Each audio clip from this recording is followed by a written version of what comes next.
Good afternoon, everybody, and welcome to this webinar. My name is Steve Philp, your host for today and also Director at Portugal Pathways. Today's discussion focuses on how Portugal's Golden Visa residency by investment is reshaping the country's inward investment landscaping and the impact that it's had. We'll also be discussing the latest news around Portugal's Golden Visa and obviously the growing investor interest. Also, our panel of experts will be taking questions throughout the webinar. Please leave any questions or comments that you have in the chat.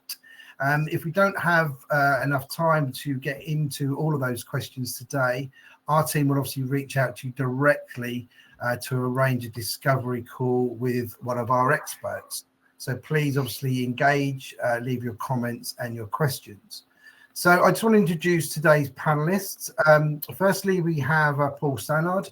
Paul is the chairman and founder of Portugal Pathways and the Portugal Investment Owners Club. He has extensive experience in alternative investment funds in Europe and is behind the Portugal Golden Investment Fund Index.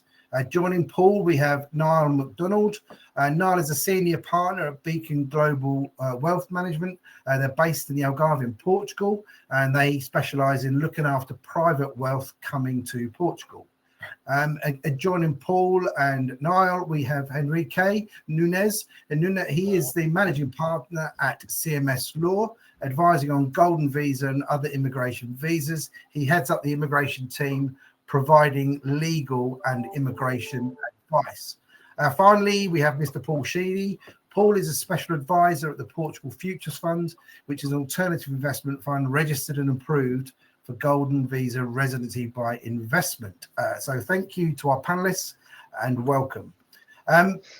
Before we sort of dive into the main discussion, I'd just like to highlight some of the recent news articles in the likes of Forbes, the FT and the Schengen News, which have reported that there's been a major uplift in Golden Visa residency by investment applications and interest in general in Portugal since the start of the year. So bearing that in mind, I would like to ask really each of the panelists to get us going to let us know what they think about this and obviously any personal insight that they've seen. So Paul, I'm going to start with you and then I'll just go around the room. Thank you, Steve. It really started before the new year. It started in November. And as we know, last year, there were a lot of political events that happened, including the US election in November. And the day after that election, we had 700 inquiries for Golden Visa. So I think it was also reported that it was for golden visas in Portugal was the most searched term on Google for about a week in the US. But it's not just the US. UK is going through, change. There's big changes to inheritance tax that potentially going to come in April. A lot of people coming from Canada, Asia, South Africa. And I think the start of this year has seen, probably the biggest influx of Golden Visa investors coming to Portugal. And this is sort of combined with the new tax regime that's coming in, ICI that's coming in the beginning of January, or NHR 2.0, as some people call it, which is very much aimed at value creators, which seems to align itself quite well to Golden Visa investors. So I think the combination of those things are, the major drivers from what I've seen. Thank you, Paul. Niall, anything to add to that from your perspective? Sure, thanks, Steve. Yeah, I think certainly the Golden Visa aspect for the Portuguese economy has been very beneficial. I was looking at some stats earlier that going back to sort of 2012, there's almost been nearly 7.5 billion worth of money brought into Portugal as a result of this.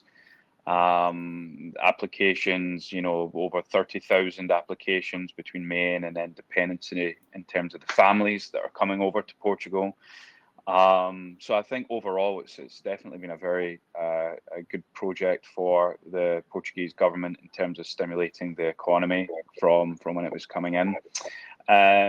Going back to some of the changes and things that Paul also mentioned, I think, you know, one of the things I'm sure we'll touch upon is the changes within the Golden Visa itself, but predominantly and historically, most of that's came from the real estate sector. But of course, now that's getting much tighter in terms of the requirements, but there's still also opportunities and available areas where people can take advantage of these things. And I think really the Golden Visa one, just going back to the reasons why people would want to look at it, again, you know, political turmoil in the US, things going on in the UK, again, as Paul was saying. I think you've got to look at Portugal as well, being sort of access on EU residency situation, route to citizenship, relatively low residency requirements with regards to the Golden Visa. So there's a lot of reasons why people would want to come to Portugal, and I think the Golden Visa really does offer a really strong opportunity for those people. Thank you. Henrique, obviously from your point of view. Yes, I will try not to repeat myself, because I do think that most of what was supposed to be said regarding this question was already said. What I can add is that from January until now, this is clearly the year where we are having most Golden Visa requests until March. Okay, it's clearly comparing. We have been working with Golden Visa since 2012, so let's say that we have some kind of references in terms of comparisons for this question. And this year is, without any kind of doubts, the year we are having more Golden Visa requests or more Golden Visa inquiries so far, without any kind of comparisons. I think it's just important to add that there is one legal amendment that is really important, which is that is recent, and it's a game changer somehow. It's the Golden Visa is a gateway to citizenship, and it's a good way for third country citizens have access to a Portuguese passport, an European passport, and they can do so only by staying 7 days per year in Portugal, which I think it's always important to add. And with the 7 days per year, after 5 years, they will be eligible for the Portuguese citizenship, which I think that is really important to stress, and helps to justify why why this year, with all the changes that we are having in the world, the Portuguese Golden Visa program is being so chased and so looked for. Okay.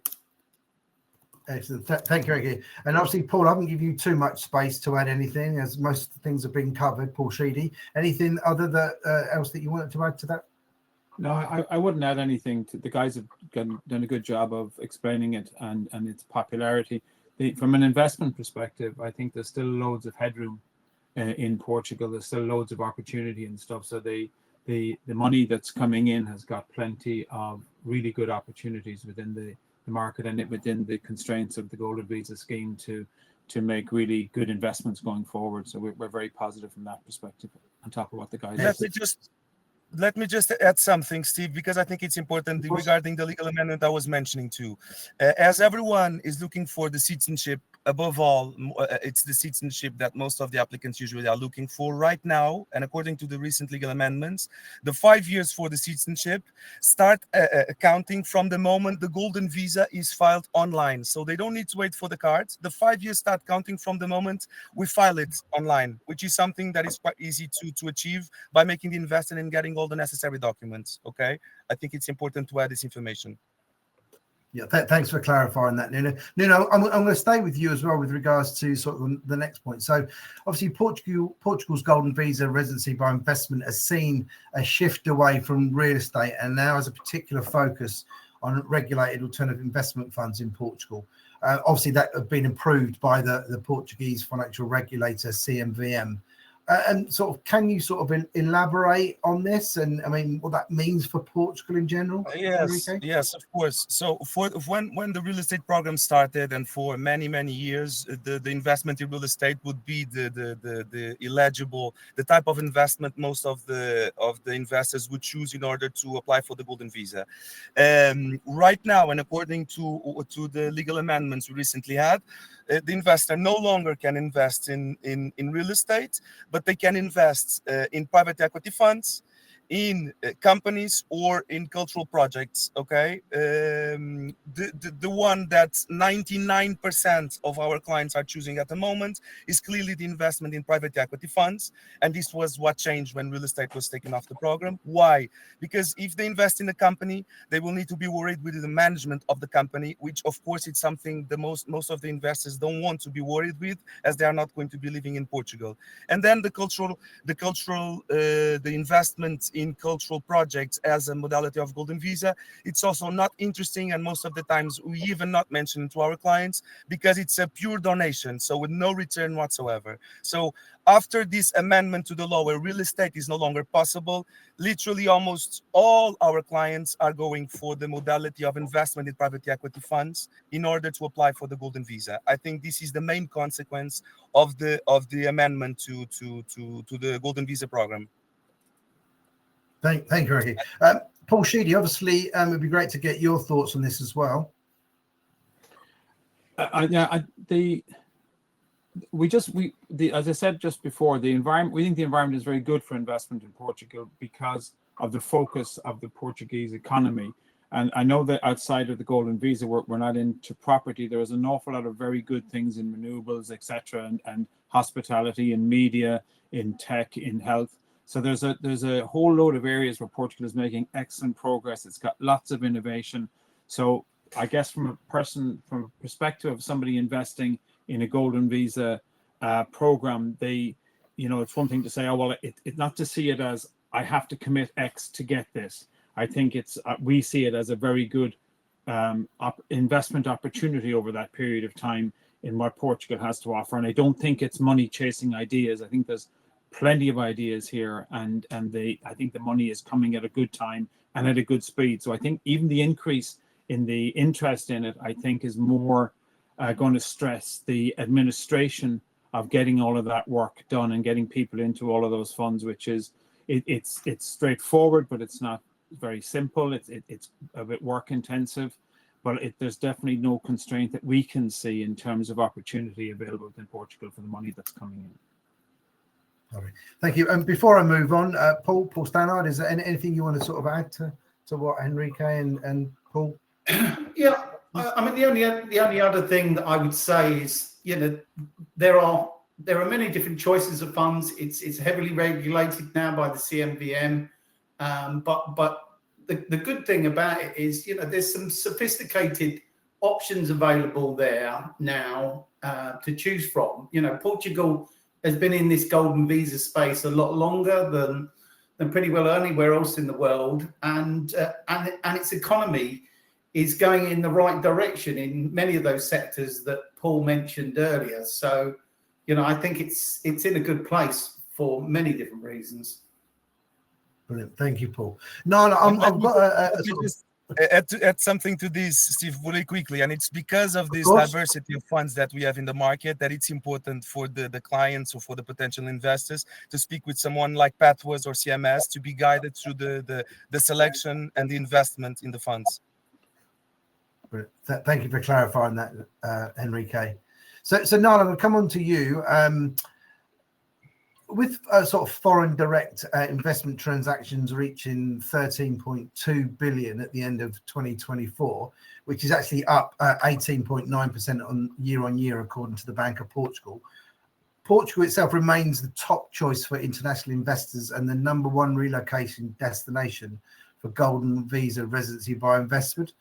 Total inward investments reached over 200 billion in 2024. As I said, just clarifying that according to the Bank of Portugal. How does this sort of level of investment influence Portugal's economic landscape? There's quite a few bits to that question there, Paul. Steve, sorry.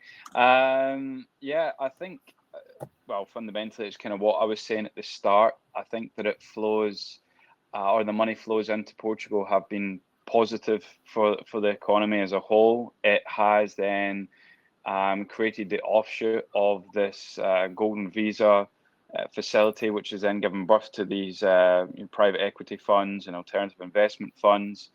There's a whole industry that's came around as a result of people coming in and looking to do things with sort of entrepreneurial tact in mind.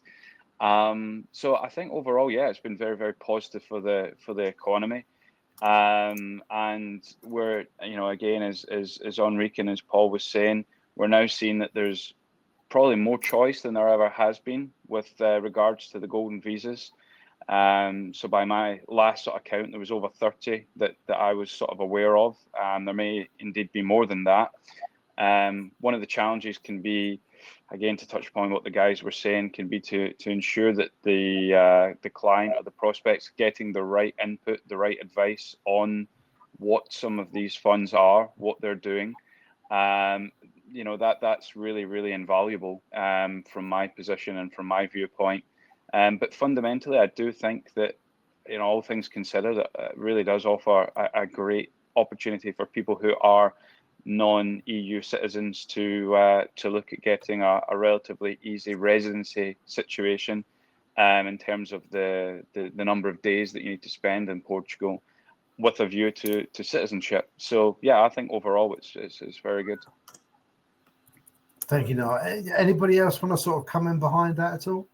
Yes, I want to add something, just because Steve, you were mentioning that, and it's true that Portugal keeps being the top choice for the Golden Visa program. That also has two different explanations that I'm, without bothering anyone with too much technical information, why this happens. First of all, because when compared with other European Golden Visa programs like Spain, like Greece, it's clearly the one where it's easier to get citizenship. In Spain, you need 10 years of legal residency instead of 5, and you literally need to live in Spain in order to be able to apply for the citizenship. In Greece, it's only 5 years, but they are not. We are receiving lots of English and Americans that invested in Greece and were expecting to have the golden visa, the citizenship in Greece, and they are not getting it. So they are coming to Portugal because here people and the investors are indeed having access to the citizenship after 5 years and without the need of living in Portugal. This is the first comment I wanted to make clear. Second, it's one of the top choices because, as Steve was saying a while ago, Paul, sorry, we have really, really interesting tax benefit programs, the NHR, the EFC or the NHR 2.0, where foreign source income can be taxed at 0% if we are talking about passive income or capital gains, 20% if we are talking about professional income, among other type of figures, of course. But all this makes indeed the Portugal Golden Visa program more interesting than the others that we have in Europe at the moment. Okay. Absolutely. Thank you, Enrique. So to sort of move on and really just sort of get on to sort of Portugal's sort of economic sort of state and indicators. So we've got a slide here that really just illustrates just how far Portugal has come in terms of its economy, having recently been upgraded to A+ in international economic ratings. Obviously, it's outperforming North America, the Eurozone, and the UK on inflation since the start of the year. And Portugal's inflation itself has been coming down whilst all the others has been going up. So I'm going to put a slide up and to ask Paul, perhaps you could talk to this particular slide. And we can also obviously hear from the other panelists on what they're seeing and what is playing out in the Golden Visa Residency by Investor section. So just give me literally 2 seconds, Paul, and I'll just put this up for you. There we go. Yeah, so if we talk to the first and the top left, investor confidence, Ernst & Young, the global advisory company, did a report like they do on many countries. They did a report on Portugal end of last year, and it's worth reading that report. We can get a copy of the key detail and send it to anyone, but basically investor confidence is at the highest level it's ever been in Portugal. golden visas have got a lot to do with that, but also the talent that's actually coming. It's not just the elderly bringing their retirement money now. You've got serious value creators coming to the country, and this is feeding into some of those sectors, some of the sectors we talked about earlier, like healthcare, media, and international events. I mean, Lisbon is the third most popular place in the world currently to hold an international event. And then you go down, if you take the bottom left, in terms of its attractiveness, the Eurozone, 67% on average, which includes your France's and your Germany's. UK is even lower than that. And Portugal's 77%. This is a country that in 2007, like Greece, was in real difficulties in terms of where it stood internationally. Now the European Union is investing in Portugal because it's contributing, rather than having to be bailed out. So they're really strong indicators, and the Eurozone's own stats are forecasting 2.3% GDP, which is higher than all of the developed nations, including the UK. And I think by the time we actually put these stats up, I think you'll see that, a couple of these countries have actually even not meeting these figures, but Portugal is. And as you said earlier, Steve, inflation has come down from 3% to 2.5%. And the likes of the UK, US, and Eurozone have actually been going up by similar numbers. So, these are some of the big things. But, I can't tell you some of the conversations and some of the talent that actually is coming to Portugal. It's I had a call the other day with a chap who on MIT's own website, they were comparing this person's contribution to Darwin and Einstein. Now that's some endorsement, and the quality of people that are coming will only go to enrich Portugal's future. And if people embrace the culture, the lifestyle, the best seafood probably in the world, I'm sure Enrique would have a view on that. You've got a fantastic combination of lifestyle and investment. Thank you, Paul. Paul Sheedy, obviously, is there anything you want to sort of add in after seeing these statistics? Yeah, I mean, Portugal is it's on such a tremendous trajectory right now, and it's from an investment perspective, it's quite easy to understand that don't run some excellent programs of getting capital into their country, and Enrique has given you some of the background and the reasoning for that. And against that, there's some pretty strong headwinds elsewhere in some of the big economies and stuff. There's uncertainty, and across the pond. There is big headwinds in Germany and traditional markets.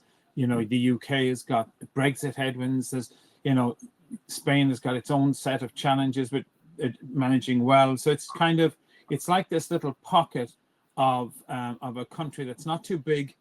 So when it's got something going for it, it turns into a bit of a kind of a following wind to catch and stuff. And I think it's doing that really cleverly and stuff. It's focused on some areas which are growing globally, so you don't have the problem of some of the big headwinds. It's almost like a selective amount of growth areas is where they've picked in terms of their hospitality, their renewables, their health, their technology and stuff, which it's just kind of like a perfect little package of stuff that drives a country that's on a good trajectory forward. That's what we kind of like so much about it. Absolutely. Thank you both. And another topic that I think we need to address. Let me just add something really quickly. Sorry, really quickly, because it was something that Paul said, and I think Paul Stannard said, and I think it's really important, which is these numbers and this scenario that we see here only tends to improve in the next coming years, exactly because the type of investors that we have been having especially in the last 2-3 years, but since COVID, actually, are becoming really much more sophisticated, much more the type of investments, the way they look at the market, the investments they look for.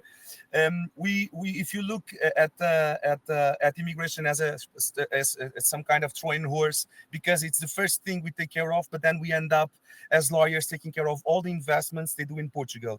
And what we have been watching is that the type of investments and the golden visa applicants have been doing, and the type of investors that have been moving to Portugal, even if not to the golden visa, only tends to improve the numbers that we are seeing here. So I do confirm what Paul Stannard was saying a while ago.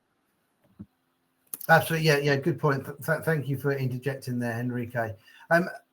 Just moving on, as I said, I think another topic that I think needs to be addressed is about how investing in an alternative investment fund, approved obviously for golden visas in Portugal, is risk management and obviously diversification. So Niall, as an investment advisor to private wealth, can you give us some of your thoughts with regards to that? Yeah, sure, Steve. So looking at the sort of alternative investment funds, again, as I mentioned, they have increased certainly over the last few years, but it can sometimes be difficult to really get a good overview of what all the different funds are, what they are doing, what they are invested in, and how they relate to each other. There are a couple of things, and I think Portugal Pathways does a good job. I know Paul has a sort of index list available that he's able to share with some of the people he works with there. But it can be difficult to get a full spread of what's available. Once you kind of have got a handle on that, then I think it is important to get some sort of independent advice as well on it, just to assess the appropriateness of the fund to the particular investor, and indeed, as well, ensuring that it qualifies for the golden visa.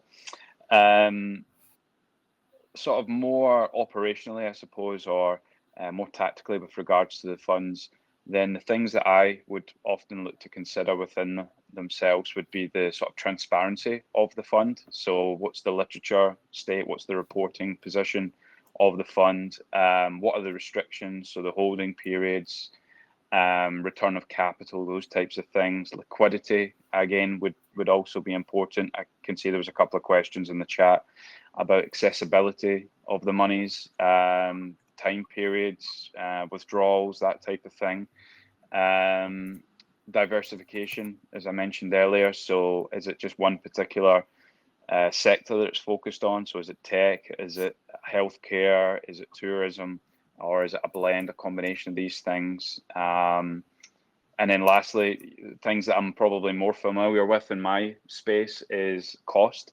So trying to understand what the costs involved, because again, they sort of can differ quite dramatically in terms of what the cost situation is, and performance. So what has the past performance of the fund been? What is the management team like?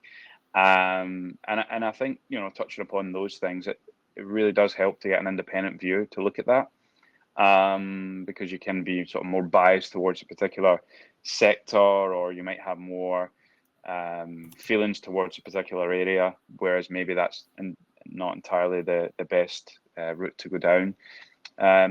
So yeah, there's probably a few things in there that we would want to work with the client to ensure that they were in the right investment for them.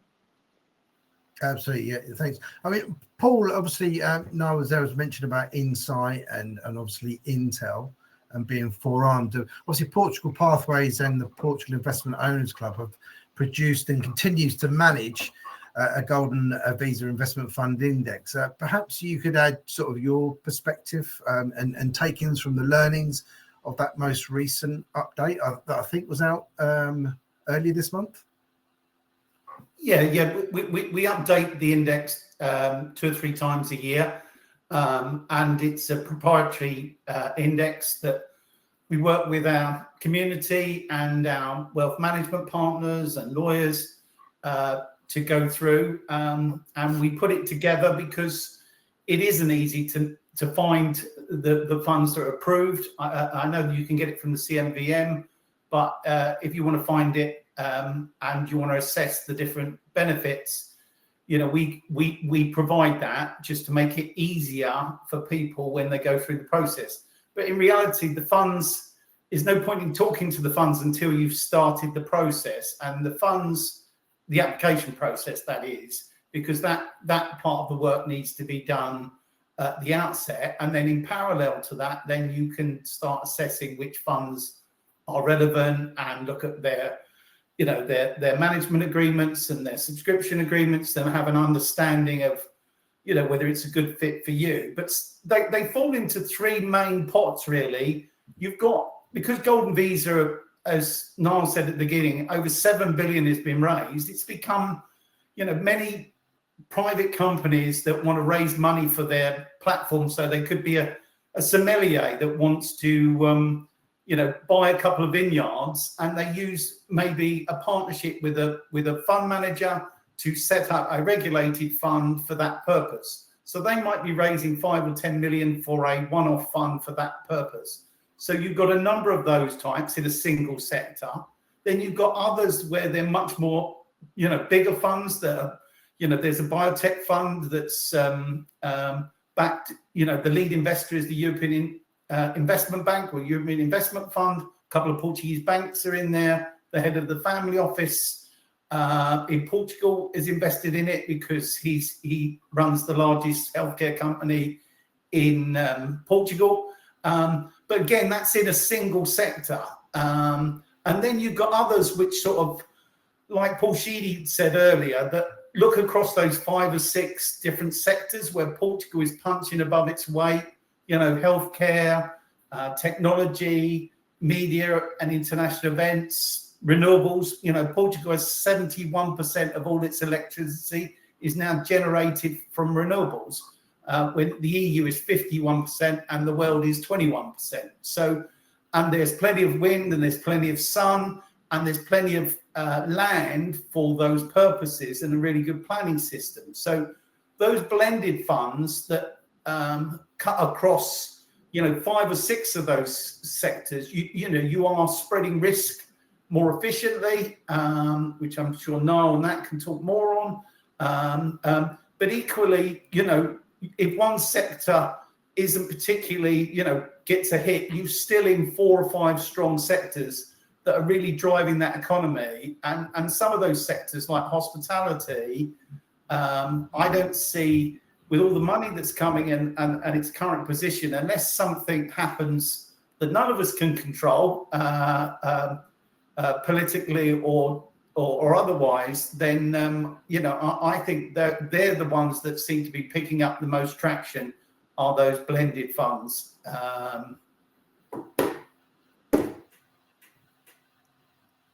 Absolutely, yeah. Thanks, Paul. Thanks. I'm going to quickly just come to you, Henrique. So what's your experience? I mean, we know, obviously, I know that you've been involved a lot in, obviously, the formulation of some of the regulations, and have been, obviously, in and around this space for many, obviously, years as a lawyer. Just wondering what your sort of overarching thoughts were coming in behind Paul. Yeah, we have been setting up funds. We were even laughing the other day because we are talking about 40 to 50 funds in the last, in the last 6-7 years. So I think we can talk about it. Yes, I tend to agree with everything that was said here. I was just add, because it's really important that we have a regulator that needs to approve the regulations, and they are really on it, and they are not going to approve it, and the fund will not be set up before this approval from the regulator. So this serves as a big comfort to the investor. What I also wanted to say is that one of the main concerns usually, and one of the things that may change from fund to fund, is the life of the investment within the fund. Why? During the validity of the Golden Visa, and after that, during the lifetime of the citizenship request, the Golden Visa applicants, the investors, need to keep the Golden Visa life. Okay, so basically, one of the concerns of the regulations, usually it's the life of the investment, that is usually from 7 to 10 years, in order, until the liquidation period, of course, in order to make sure that the investor will have his investment alive, let's say it like this, until the moment he gets the Portuguese citizenship. So this is one of the main concerns. Of course, then in one cases, you can have distribution of dividends along the way, during those 7 to 10 years. In some cases, you only have in the end at the time of the liquidation period, and this is some of the changes that can be that we might have and that tend to change from fund to fund. Apart from that, it was a little bit of that was being discussed here, but yes, if needed, of course, we can clarify a little bit further what would be needed, or what can change from regulation to regulation in each fund. Thank you, Henrik. Paul Sheedy did this. So as an advisor to the Portugal Future Fund, which was, as we've learned earlier, is an alternative investment fund that's obviously regulated and approved for golden visa investors. So where does that particular fund fit in with what's been discussed? And then obviously, is there anything else that you can add to what the guys have said so far? Yeah, thanks, Steve. So we're a blended fund. We're obviously a golden visa fund, so we're set up to reach the targets that people have to. Can you hear me? Yep. Yeah, you're dropping it in and out a little bit, Paul. But yeah, I think I might just get a glitch in my Wi-Fi. So it's important. We're a blended fund. We're set up specifically for golden visas. You'll find that fund managers have to set up fund after fund for that exact reason. We bring in people, and then that fund is set up to keep them there for 5 years, so they comply with all the regulations and have had the citizenship, which is the main focus of the fund. We would, even though we're a fund and we'd like to talk to people, it's really important that you get independent advice, because it's more than just the golden visa application. You want to know where you live, how you want to do, what your tax position is. The golden visa is one piece of the jigsaw. So people like Portugal Pathways and lawyers like CMS are really very good starting points where you get independent advice, coming straight to the funds, trying to pick your way through the funds. If you have tried that before, or you want to see it, Portugal isn't the easiest in the world to do that. The funds won't respond very quickly. It's much more important, I think, that you get an independent route first, decide really what you want to do, and that narrows down the amount of work that you'd have to do with the funds. So while it's it's very attractive for us to say, oh, come talk to us, I would really say come talk to Portugal Pathways first, and talk to CMS first, and talk to Niall first, and establish what it is you're trying to do as a person, as a family. Once you've got those principles, establish what you're trying to achieve, then they'll send you our direction, or they'll send you some other direction. It's really important that we fit your goals rather than the other way around. So that's one of the main drivers for me to be on the webinar, is to say, their funds are very good, opportunities are fantastic, we're very excited about it, but you really need to set your own path first. And then if you end up at our door, great. If you end up at a door that's more appropriate to you, that's also great for that fund and for you. Absolutely, yeah. So thanks for clarifying that, Paul. And for anybody in the audience, obviously, that wants to sort of delve deeper into their specific situation, and obviously, please sort of schedule a discovery call with one of the Portugal Pathways Golden Visa experts. There's a little button at the bottom of your screen to do that, and we'll obviously organise a call. And as the guys have said on here, we can take you through the whole process, and obviously introduce you via obviously the index, and sort of align funds which obviously best suit your sort of investment strategy and risk adverse needs. So just moving on a little bit, Henrique, I just want to sort of ask a couple of questions about the application process itself, obviously for the golden visa, and what's involved, and who in the family can qualify, for example. So I just wonder if you could give us a little bit more insight into that side of things. Okay, so first of all, what people need to know is that in order for the investor to be able and to be ready to file for the golden visa, the investment needs to be completed and through a Portuguese bank account. Okay, so in order for us to start a file, we will need to ask for the Portuguese tax ID. We open the bank account, we make the investment, we gather all the personal documents. I'm not going to bother everyone now with the documents that are not necessary, and we apply for it. We can give give more details if necessary, and if then any of the audience contact us specifically to ask more questions. But answering directly to the question you raised regarding the family reunification request, which I think it's a really important point for everyone.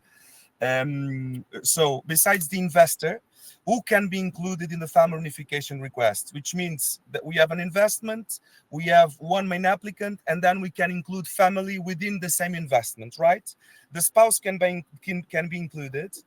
It can also be included even if we don't have a proper marriage certificate. If we can prove that there is a civil partnership, that person can also be included within the family reunification request. Okay.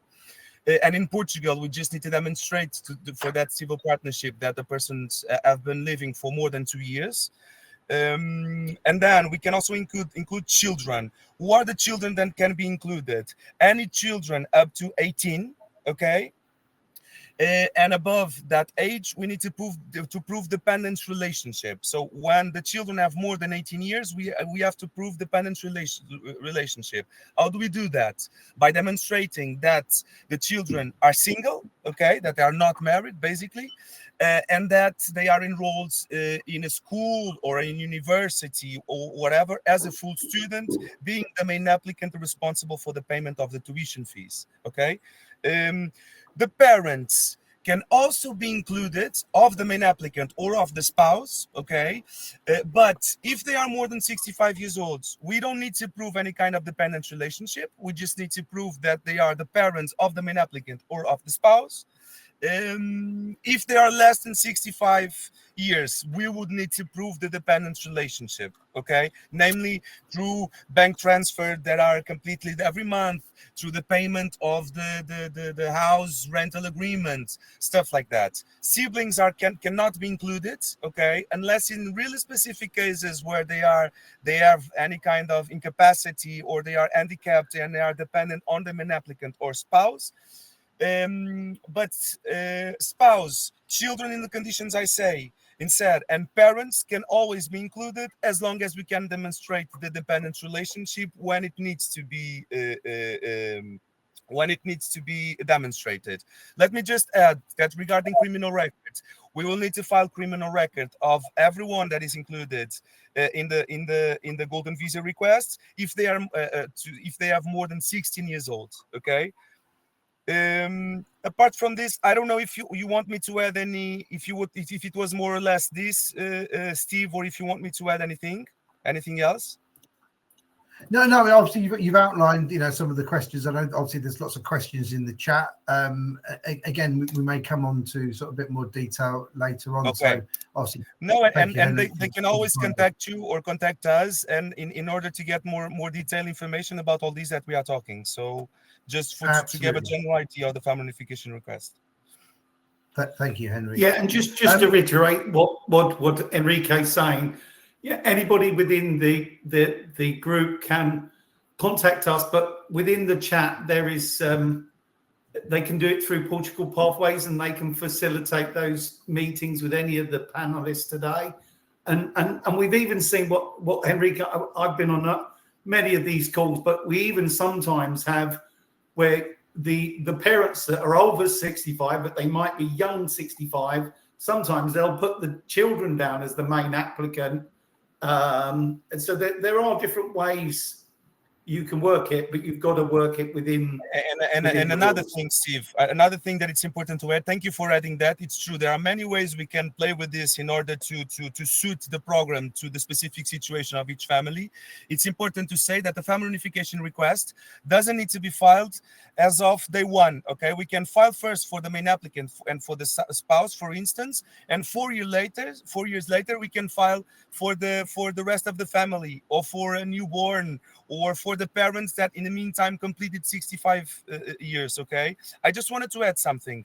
There is no limit of age to the children that can be included in the family reunification request. And I say this because sometimes there is a doubt, and there are clients of ours that ask us, oh, but my son, yes, he's a dependent, but he's 31 years old. Can I include them? If we demonstrate, as I was saying, that they are studying and that they are single, yes, we can include them no matter how old they are. Okay, just to make this really clear. Absolutely, yep. Thank you for clarifying, Enrique. I now sort of bring obviously the two Pauls in, starting with Paul sort of Stannard, and sort of talk about the main benefits of the golden visa over, say, or in comparison to the D7 or the D8 visa. So the D7 being obviously the passive income retirement visa, the D8 being the digital nomad visa. So Paul, just going to start with you. Yeah, well, flexibility is the main driver. You haven't got to count the days. You know, all of the D visas require you to be 6 months consecutively in the country, and sometimes that can be a challenge because, you know, these are international families that sometimes have to get back to see elderly parents, or they have work commitments, and it becomes problematic. You know, it's all right if you're going to be settled in the country permanently, then the D visas, you know, work. But sometimes the golden visa's flexibility, because you only have to be in country 7 days in a calendar year, whereas all the D visas, it's 183 days consecutively, or 8 months over 12 months. So, and don't forget, you get that passport in your pocket with the golden visa at the end of, you know, you're putting a European passport in your family's back pocket, and you know, you've got, you know, you can then settle in Portugal, but you could also choose to settle in any of those countries once you've got it. The D visas are really good, and but they don't have that flexibility. But obviously you don't have to make the investment.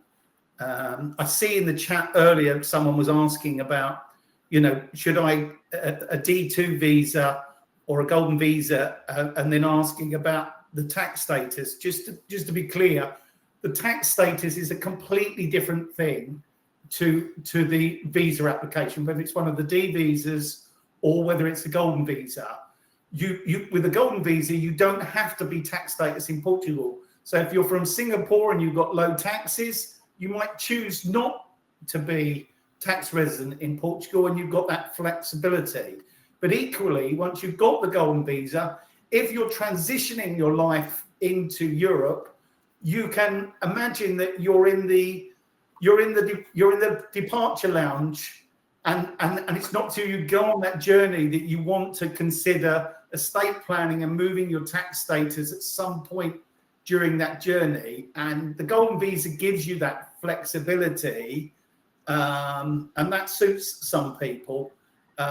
The new IFICI or 2.0 tax regime, as it's being referred to, is very much aligned to professionals bringing professional endeavour, but that doesn't suit everybody. So, but you know, again, we can help. We can help bring all those discussions together if people want a discovery call with any of the partners. Absolutely. Paul Sheedy, anything to come in on behind Paul on that? No, I wouldn't add anything extra. I think what Paul is, when you hear Paul and Enrique starting to talk about the details of the options and the choices, it just kind of underlines my point from earlier. It's way better for people to start at the independent advice level with Portugal Pathways or someone like them, or with CMS or someone like that, who include tax advice as well. Because these, as I say, the golden visa is just a piece in the jigsaw that suits some people, and there's funds that fit that requirement. And that's why turning up at the fund saying, "Oh, what can you do for me?" we're really just going to say, get a good lawyer or get a good independent advisor before you come to us. And so, because the options are changing, and they have changed, and they've now been clarified. So from the fund, every fund manager and every fund advisor should be telling you the same thing. Work out what you want to do first before you come to talk to any of us. Same with Niall. Talk to Niall, talk to Paul, talk to Enrique before you talk to us. Absolutely, yeah. Let me just add. Sorry, Enrique. I was just going to add something. I don't know if you want you were going to pass me the word.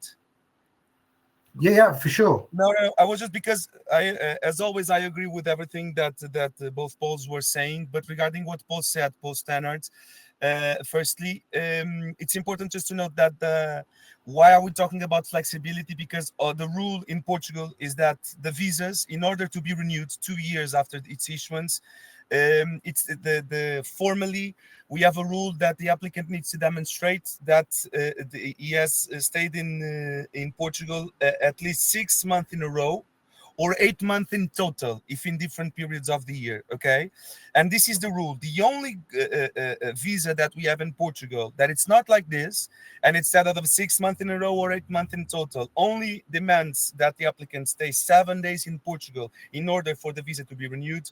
It's the golden visa. So basically, this is the main advantage of the golden visa towards the other kinds of visa, is that instead of the 6 months in a row or 8 months in total that you need to stay, you can stay only 7 days. You can stay all the year if you like, but only 7 days will be more than enough to renew the golden visa when it gets to the time 2 years after its issuance. It was just this technical detail that I wanted to add. Okay, yeah, thank you for sort of clarifying that, and that's very important. So we've sort of touched on this subject, but I'd like to again, just for a moment, stay sort of geopolitical and just sort of understand why geographically Portugal is ideal, and an idea of all the benefits that have been mentioned. So Niall, I'm sort of going to start with you. So why particularly Portugal? Sure. Why Portugal? Well, I guess there's a whole kind of list of various options, and I would encourage everyone to, when you look about sort of immigration mobility, it's important that the person looks at the various alternatives out there, which I'll come back to at the end. But Portugal specifically, well, I think you've got the lifestyle here. You've got the quality of life. You've got the sunshine. Not so much in the last couple of weeks, but typically it's a very nice place to be. That's where I am. Affordability in terms of cost of living, again, depending on sort of residential properties and that type of thing, it ranks quite well in terms of the affordability for aspect. Safety, it's a very safe country to be in, always ranks high in terms of all the safety sort of indexes and where's a good place to live. You've got location with the accessibility to the US, to Canada, many flights again to the UK, and accessibility again within Europe. More specifically on some of the tax benefits, then there are things that we haven't touched upon. Paul Stannard's mentioned briefly about those things. So there are specific tax regimes that have been well used here and have changed recently. There's also very good products that we advise and recommend our clients who are resident in Portugal to take advantage of. Then you've got the visa aspects, so looking at the golden visa, you've got the passport situation at the end of it as well. But then I did promise to go back to the alternatives. Well, I think Henrik as well mentioned a few of the sort of other countries around, and when we really boil down to the minimum residency stay, the, let's say, relative accessibility of the investment capital, so the 500,000 or slightly lower for the sort of donation aspect to the cultural history side of things. If you look at the alternatives out there, yeah, there's not many that are actually better. I would argue to find a better alternative, looking at the whole package. And then, specifically, I don't know if there'll be many UK people, but looking from a UK position, you have to think about things that are important in my role, which was the inheritance tax aspect of that. Well, all those things are changing from the UK. A very interesting stat again that I read was there's been 157% rise in millionaires leaving the UK, which is now second only to China, which I thought was very interesting. That's since some of the changes were 10,000 millionaires. 10,000 millionaires expected to leave the UK in the Yeah, next well, they've 12 got to go months. somewhere. They've got to go somewhere, and I think Portugal, is a really real strong contender for capturing those people. So that would be my reasons for coming here. I mean, Just on that, just what I was mentioning about tax, I put an answer in the chat to somebody, but it's also, and I'm sure Enrique can sort of back this up, but Portugal's alternate investment funds are one of the most, if not the most, tax efficient.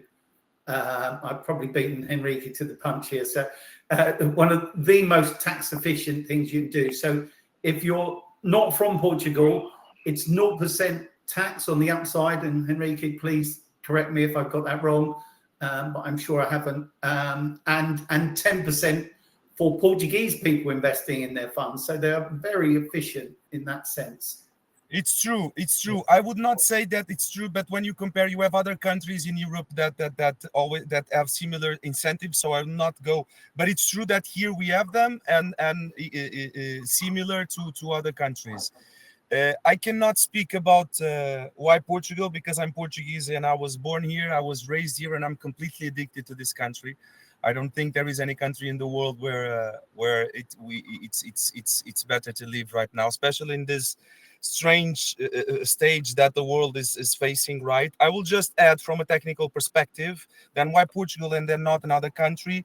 I'll reinforce the idea because most of the golden visa applicants, they also are not going to live here, so we need to have other reasons, and the main reason is that it's much easier here to get European passports than any other of European countries. I would like to reinforce this aspect because it's really like this, and I can develop this idea for those who are listening to us right now and are trying to make a decision between Portugal and any other country. There's no other country right now, no other golden visa program in Europe where it's as easy to get an European passport. I would just add that. And the wealthy expats report. The wealthy expats report that came out last week had Portugal as the #1 destination for relocation and investment in the world. In the world right now, week. exactly. Yeah. Exactly. Absolutely. I'm really conscious of that. Just one thing. Portuguese people are very nice people. And so the experience of joining the culture. Thank you so much. But it is a nice, open, friendly culture, and if you want to participate in it, they'll welcome you with open arms to be part of who they are. Absolutely. Yeah, I mean, we've all travelled internationally. Paul Sheedy and I have met on many trips from east to west, and sometimes you go to New York, or you go to Boston, or you go to London or Dubai or Shanghai, and they have all the money in the world, but they have all the arrogance that comes with it, and all the ideas. But it's a great thing to go and see people that are open to opportunities, and Portugal is very much open. All those other places are great places with great people, but sometimes they're sometimes a bit closed, and that's the thing that we've seen a lot over the last few years, how open it is to new things. Absolutely, Paul. I'm really conscious of the time. We've just sort of rolled around to the hour mark. Obviously, the chat has blown up. Lots of questions, lots of engagement. And we're going to move on to the Q&A very shortly. We are going to go over a little bit. Just want to reiterate, obviously, that the session today is being recorded, and a full recording will go out within the next sort of 24 hours for those that maybe can't stay on a little bit over the hour. But just before we get cracking on those sort of Q&A questions, I just want to sort of cover off. I mean, it was mentioned earlier, obviously within, and it's been mentioned a couple of times, I should say, within the conversation. But just want to touch on the sort of the lesser known option, which is obviously the cultural production golden visa, which again, just to reiterate, is a donation and not an investment. So, I mean, between yourselves, Paul Stannard and Henrique, can you sort of really just sort of take this one and just give an overview or a flavour on this option? Yes, Paul, should I? Okay. So Yeah, you go first. Yeah, as I said in the beginning, there is one situation which is usually I don't suggest this modality, just because it's literally a donation, which means that it's an investment that comes with no return whatsoever. It's like a price to pay, but with no return, a donation. Apart from that, I'm in the middle of some processes.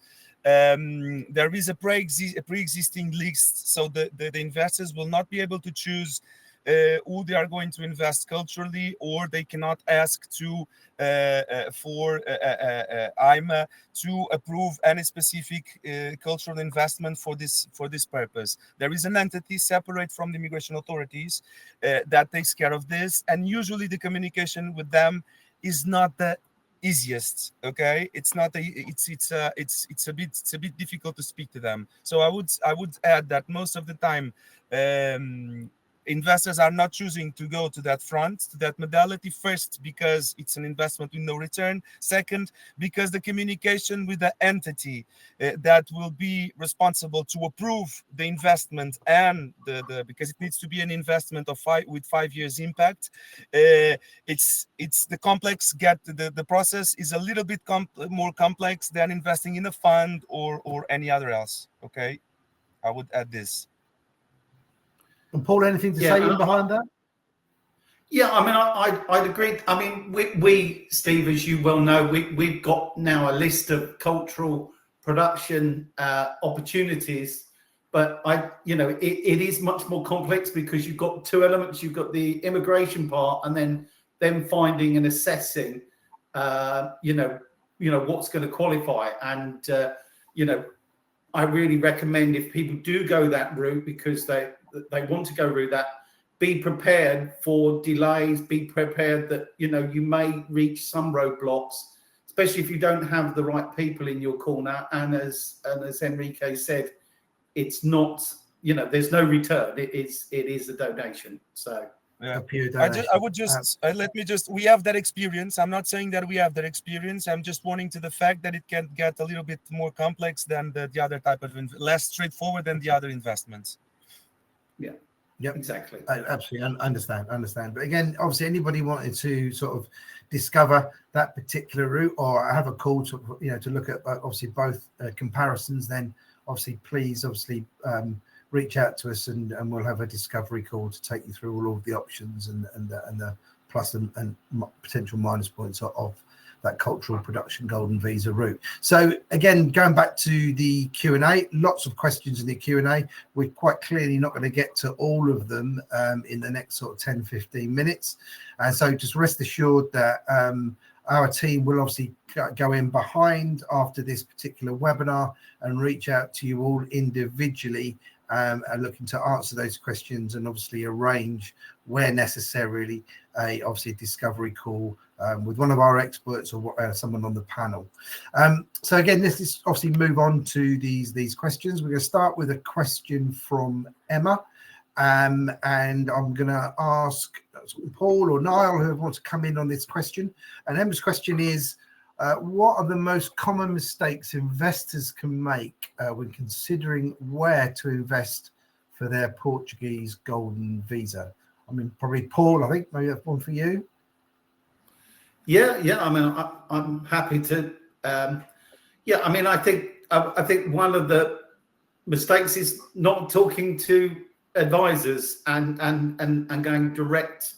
Making sure you've got people that know the questions to ask. I mean, downside protections, you should always be careful of, people who guarantee or promise returns after 5 years, because the regulators really don't like that. So that would be a one to be very wary of, the downwards protections, because if everybody came at the fund and asked for their money back and they're invested in companies, that isn't going to fly, unless they can underwrite the whole fund, and there's going to be very few people that can do that. So, I'm sure the other Paul and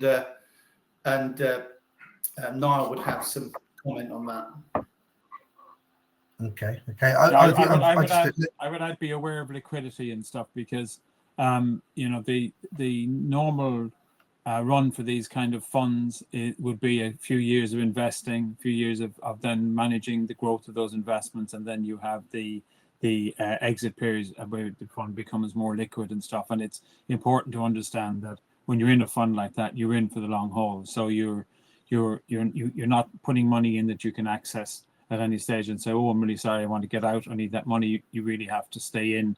And while every fund will try and help you with liquidity, there's no requirement on them to do that, or mostly for them to do that. Again, that's why the independent advice is so important, that you know what you're getting into. And it's always better to talk to an Enrique or one of there's there are a number of law firms, but my advice would be that you go for the more established law firms that have the track record in this, because and you get their advice clearly, and you talk to the Portugal Pathways people again, because in the rush to get involved and stay involved, funds will claim, oh, we've got this status and we're able to do this and we'll consider that. But the reality is that when you're in a fund, you're in a fund, and the fund has to be managed. And we have, for instance, things to look out for, blowing our own trumpet a little bit here. We have a 4% hurdle rate in our fund, which is just a way to allow investors to think, well, if I put my money in there, when the fund grows, I'll get my 4% out before anybody else. So before there's any distribution of the rest of it, I get my 4% out, which is a kind of a commitment that we have to say, you put your money into a fund like ours, a blended fund like ours, you should be expecting to get a guaranteed return before anybody else gets their just rewards for the performance of that fund. You get your money makes its money before we all share in the success of the fund. So liquidity is an important one. Independent advice is critical. And then when you get down to it, then you can choose from a handful of funds that really suit your needs, and then pick your best one from there, or a number from there. Yeah, and that guarantee, Paul, when you mean guarantee, you mean a guarantee providing the upside is there. It's not a guarantee, it's a hurdle rate. So if the fund grows, the first people to be paid are the money people. So your money makes its money first before anyone gets any credit for the success of the fund. Yeah. Okay. Thank you. Just obviously, unfortunately, we've lost Henrique. He had a prior engagement that he had to leave for. But as I said, obviously, if any members of the audience want to obviously arrange a call with CMS, Henrique, and any of his colleagues, again, just leave a message in the chat, or obviously just click on that schedule a discovery call button in your bottom left-hand corner of your screen.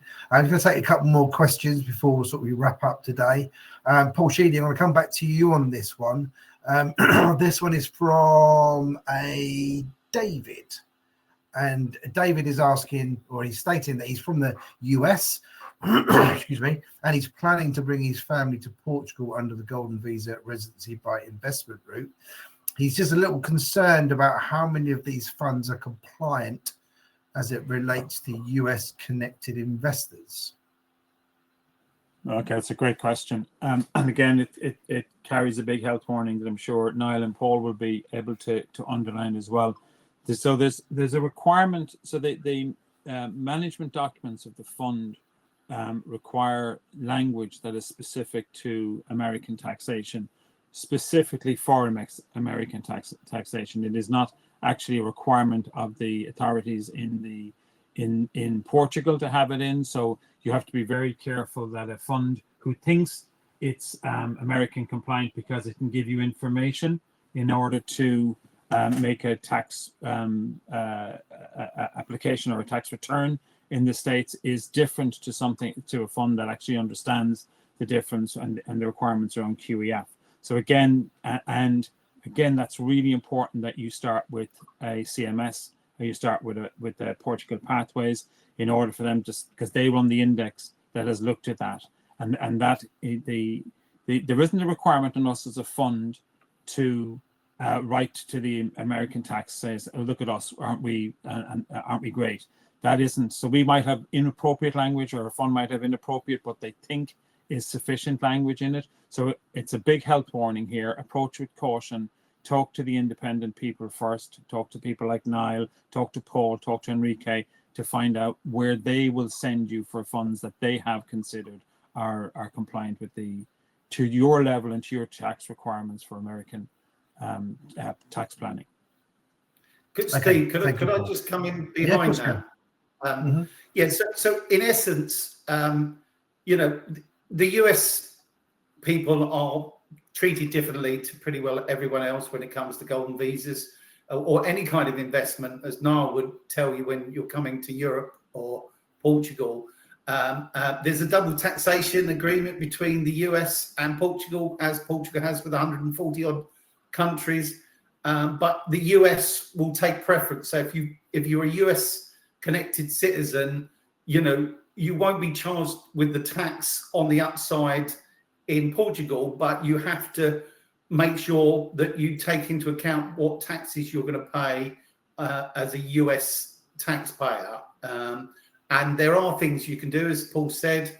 We have with the Golden Visa Index that we produce a list of the funds that have that compliant language, so that you don't fall foul of predatory tax from the US inadvertently a year or two in.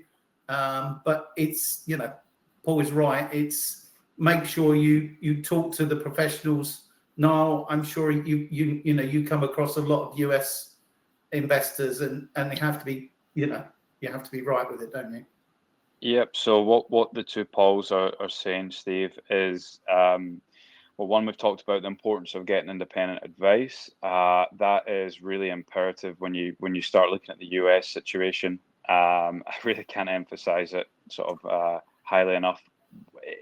Down to the US taxation system based on citizenship, it's very, very important that whoever you are dealing with, when you're in a non-US situation or jurisdiction, that they are familiar with the setup between US and, for example, Portugal in this instance. It does get very specific very, very quickly. What I would, however, say, just for the purpose of the webinar today, is that there are solutions, there are things that can be done for US people. But really the devil is in the detail with those. So it is important to really go through each case and its own merits to understand what they're trying to achieve.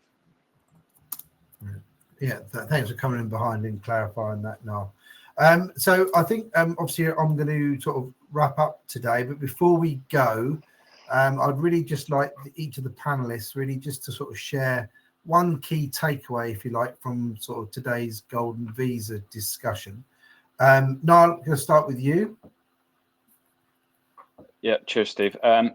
Just again, probably looking at the fact that I think the Golden Visa is a very, very good opportunity for people that are non-EU based, that are looking to move into a sort of EU environment. I think Portugal's Golden Visa really is, in my opinion, the leader in that space, not just from what it offers you, but from looking at it purely from an investment point of view, from a taxation point of view, and then looking at it from more of a holistic angle, where you've got Portugal itself as the country and the benefits that can bring people. So yeah, I think it's something that most people that are interested in these things would be well worth getting a discovery call with one of the team at Portugal Pathways. Brilliant. Thank you, Noel. Paul Sheedy? Yeah, I would say great country, great visa program, great opportunity. If it's in your scope of what you're thinking about, it's definitely worth having that thought process discovered. But I've said it a number of times in the call, independent advice is the place to start, and the visa is only one piece of the jigsaw, and that has to fit into your life, and the only place you can get the best understanding of that is through the independent advice. Brilliant. Thank you, Paul. And Paul Stannard, just the last sort of take. I think work out what's going to work for you. Think about where you want your life to be, and do you want that flexibility that the Golden Visa and a European passport can give you in this uncertain world? And as everyone said, Portugal is far enough away from the madding crowd, to be a good option. But yeah, get that advice early on, and then build a strategy that aligns to what you want to achieve. And golden visa is definitely one of those options. And, you know, you are in a space that's heavily regulated. So, you know, everything, there's a lot of accountability there, but you still need to, you know, walk the path with the right people. Absolutely. Thank you, Paul. And thank you, obviously, to our panelists, to Henrique, who obviously unfortunately had to drop off 5 or 10 minutes ago, to Niall, to Paul Sheedy, and to Paul Stannard. Obviously, don't forget, if we haven't covered off everything with regards to your own specific questions, that our team will come back to you sort of directly with answers, or where necessary to arrange a discovery call with one of our Portugal Pathways experts, or one of the obviously experts on today's panel. Again, it just really leaves me to say to you guys, the audience, thank you for obviously taking the time in your busy schedules to be with us today. Our next webinar, as you can see on the screen, is on March the 25th, so next week, and it is focused on unlocking the benefits of Portugal's new IFICI, or NHR 2.0, as it's also commonly known, the new tax regime. So if that is of interest, again, please obviously visit our website, www.portugalpathways.io, and all our events, both upcoming events and obviously our past events are on there. And as I said, obviously we'll be sending out a recording of this anyway. So again, thank you very much for taking the time. Thank you to our panelists, and we will see you all again soon, hopefully. Thank you.